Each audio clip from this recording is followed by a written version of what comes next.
I decided to cater for 45 guests in the 3 days leading up to my own wedding because for some reason I am confident in my cooking and baking abilities despite not being a chef or culinarily trained in any way whatsoever. Nothing was perfect. In fact, I messed up every single dish in at least one little way, but spoiler alert, it did turn out pretty well, although I was exhausted.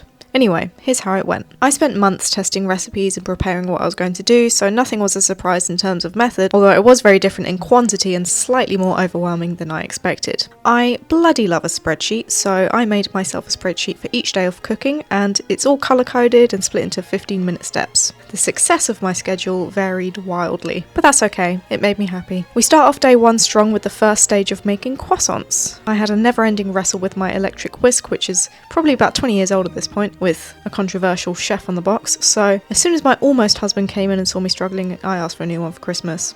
You better not forget. Although, after I dealt with the croissant dough, it didn't actually struggle with anything else I made afterwards. I still think I deserve a new one though.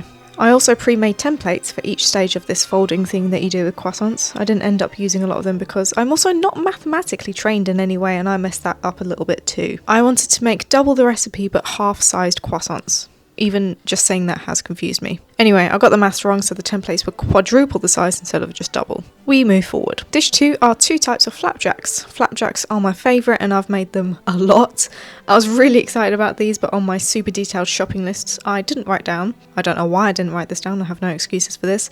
I didn't write down how many grams of porridge oats I'd need, so at the shops I just picked up one bag like an idiot. I didn't realise I had been an idiot until I'd already started with the other ingredients, so I tried my best to improvise and kind of boiled it a little to make it thicker. So this was sugar, butter, honey and peanut butter, hoping that was correct science and praying that my flapjacks wouldn't be runny and fall apart, assuming that there is indeed a god of flapjacks. They were not as thick as I was planning for, but they looked good enough and they didn't fall apart. Next up was bread rolls. Again, I make these quite a lot, but usually just enough for me and my now husband, not our entire family. The incorrect maths I did for these, again, quadruple the recipe at half the size, to make them bite-sized and easy to nibble on at our DIY buffet. Weighed them all out equally, but because they're platted, I had to divide it by 3 per roll, and somewhere along the line I had too many numbers that got muddled in my head and I divided the weight of the full dough by 72 instead of 144, and I didn't notice I had half as many rolls at twice the size as I wanted until I platted all of them and put them on the trays. It was at this point that I panicked and in haste just decided to cut them in half with a knife and hope for the best. But because they had already been improving and rising, the best wasn't that good. I mean, they tasted fine though. We are just going to temporarily cut back to the flapjacks to cut up the flapjacks. My best idea over this whole process was to make templates so I could cut everything evenly. I'm absolutely awful at cutting things neatly, but I really wanted things to look good. Although it wasn't like a big white wedding, I didn't want it to look like a school dinner I'd prepared either. Anyway, I followed the lines and they ended up pretty straight. Not perfect because I can't be trusted, but the best I've ever cut them up, honestly. We then shoot back to the croissants and the butter layer. Thankfully, this time I did not have a battle with Gino, but I was getting really quite frustrated with my literal butter fingers. It was about 27 degrees in my kitchen, a warm day made hotter by having the oven on for so many hours. Meanwhile, I started boiling my vegetables as well for my potato salad. Of course, I didn't buy enough carrots, and because I was multitasking, I overboiled my parsnips, so they were a bit mushy, but that's just me being pedantic. My flapjacks and bread rolls went to live in the freezer until the night before the wedding. These guys froze well and had been tried and tested many times, of course. Flapjacks, I recommend, if you ever make them. They are perfect in the freezer. They taste exactly the same if they've been frozen or if they're just fresh. I mean, if you defrost them, of course. And I love a little flapjack snack. Anyway, that's day 1 over, what should have been my easiest day, but I was still quite stressed, of course. Honestly, I thought my 2 cats would bother me so much more than they actually did, which was a nice surprise. They usually get in the way with everything else I do, but I think because they know they never get treated to human food, they didn't take any chances. At least while I was looking. They definitely had a couple floor snacks, but to be fair, the floor is fair game to them. Day 2 begins with the continuation of my croissants. For me, this was the fun stage. I created a baking paper template again and made them as neat as I possibly could. When I've made them before, I would always just cut them up by eye, and I don't even trim the edges, so these babies look the best they ever had and so damn cute because of this template. But I don't like waste, so I did keep the offcuts from the trimmed edges, rolled them up super roughly and stuck them in the freezer just for a future treat for us. They look awful, but they'll taste great. Because I spent so long cutting straight lines and rolling my croissants up so neatly, I did end up quite behind on my schedule. This got worse when I struggled with my potato salad too, and I ended up over an hour behind. I spent way too long trying to open up a jar of gherkins. I was really failing at being a strong, independent woman and was so close to calling my almost husband back home, interrupting his own wedding duties so he could open up this bane of my existence for me. I did manage in the end though, but only by chipping a bit of the glass. Don't worry, no glass was in any of the food. I promise. Anyway, it turns out I didn't actually have a receptacle large enough to mix up all the potato salad I made, so I had to just use two of the biggest things I had to mix my ingredients together and just keep going between them until I was done. I can confirm now I made way too much potato salad. One of these trays didn't even get touched at the wedding, but now it's in my freezer and we'll eat it at some point in the future when we can't be bothered to cook. Now it's biscuit time. A very simple recipe which I messed up by not leaving enough space between the biscuits on the tray, and also by not cooking them for long enough either. But only two other people at the wedding knew what they were supposed to look like. That's my husband and my mum, and they still tasted good, so it's a sort of a win. Now we have a different type of biscuit, or cookie, peanut ones. I used peanut butter in the flapjacks, and we also had peanut satay for dinner the night before, and it was at this point I realised I did not buy enough peanut butter. Luckily, the redo of the maths was easy to calculate. I just made 3/4 of the recipe that I'd planned with nice and easy numbers. I only had 600 grams of peanut butter instead of 800, and I used 3 eggs instead of 4, so that was all a happy accident. Unfortunately, these cookies did go down quite well, and I would have liked to have had more, but oh well. Only the burnt ones got left behind, really. Then I made vegan chocolate truffles, and it was the messiest thing ever.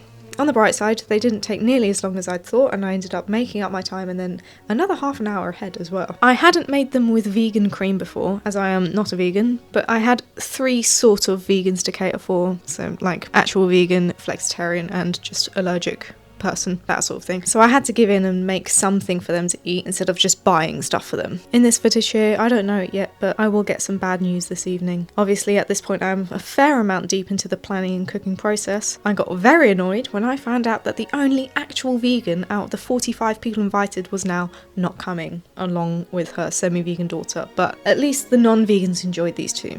I do regret worrying so much about making vegan friendly food though. That was quite annoying. Anyway, brownies are next, and I did mess these up a little bit. I have made brownies before a few times, and I decided to add raspberries to these as a little twist. Tested only once before, however I got overconfident with myself and the raspberries and just plopped them in on top without measuring them. I just did it based on vibes. This was a mistake, it turns out, because the juiciness of the raspberries all collected in the middle, and my brownies were so much more gooey and fudgy than I expected, and basically took double the time to cook. I was no longer ahead of my schedule because of this. But in the meantime, I started cutting up my veggies for the following day for my vegan mini pizzas to get ahead. The brownie cleanup was not enjoyable either. You can't see here, but of course I dropped raspberries on the floor too and ended up treading on them, so it did look quite suspect. At this point, with one day remaining, I didn't trust myself, so I did a quick count up of my ingredients, and of course I didn't buy enough. I had to get my almost husband to pick up some more ingredients for me for the following day of cooking, on top of his other wedding duties. I do love that man. He did save the day, as well as, you know, sorting out all the other things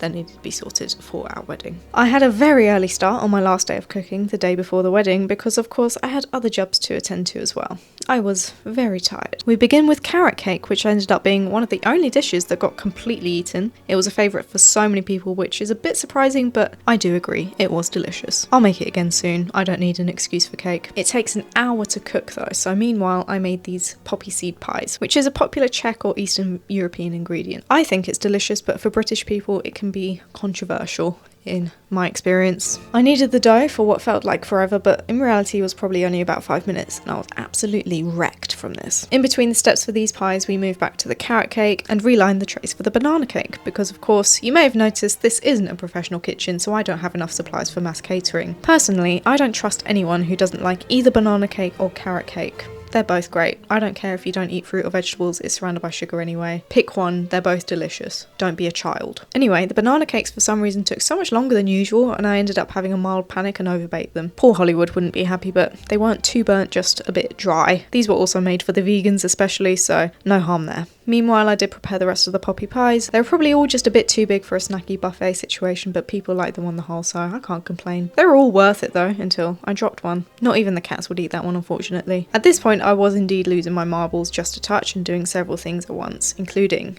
baking the cakes, preparing the pizzas, preparing garlic wheels, icing carrot cake, slicing up other cakes, and organising transport boxes. I also think I did my Duolingo lesson at some point here. It was all a bit chaotic, but we pulled through with some sanity. I think I just gave myself more to do because I was lonely. Anyway, these garlic wheels, which is just garlic butter in a puff pastry Swiss roll and baked, went down an absolute treat, which 100% made up for the fact that my entire flat and clothes and hair stank of garlic for hours. I love garlic, but not that much. Back to my croissants now for their final step. They unfortunately got a little bit smushed, but they still looked the best I've ever made them, and most of them baked well. I ran out of baking paper too, which means I went through more than 10 meters of the stuff in 3 days, which is ridiculous. Anyway, my almost husband really wanted to make a cheese and pineapple hedgehog for his dad, and I was just hanging around waiting to burn croissants at this point. He was having a bit of a nightmare himself elsewhere, decorating, so I very unevenly chopped up the cheese and pineapple for him, as you can see here, but he made the hedgehog. I also made some little signs for all the food I made using my Cricut machine. They have the name of the food on the front and the ingredients on the back. Very cute and very useful, I think. And here we are. We actually ended up with 8 or 9 fewer adults than expected. Some babies couldn't make it either, but they're fussy with food anyway. But I think we had a good amount of food. We did fill out some savouries with some selection packs from Costco, because I don't know if you noticed, but I don't really bake much savoury food. And we forced pretty much everyone home with a doggy bag. They happily obliged. I spent, in total, 27 hours in the kitchen cooking over the 3 days, and honestly, I'm not entirely sure how I did it without collapsing or injuring myself or completely losing my mind. And I'd now like to say I'll never bake again, but honestly, I'm not bored of it yet. I had fun! I mean, you won't catch me on Bake Off though. I couldn't deal with the pressure. I also don't know what a flan is.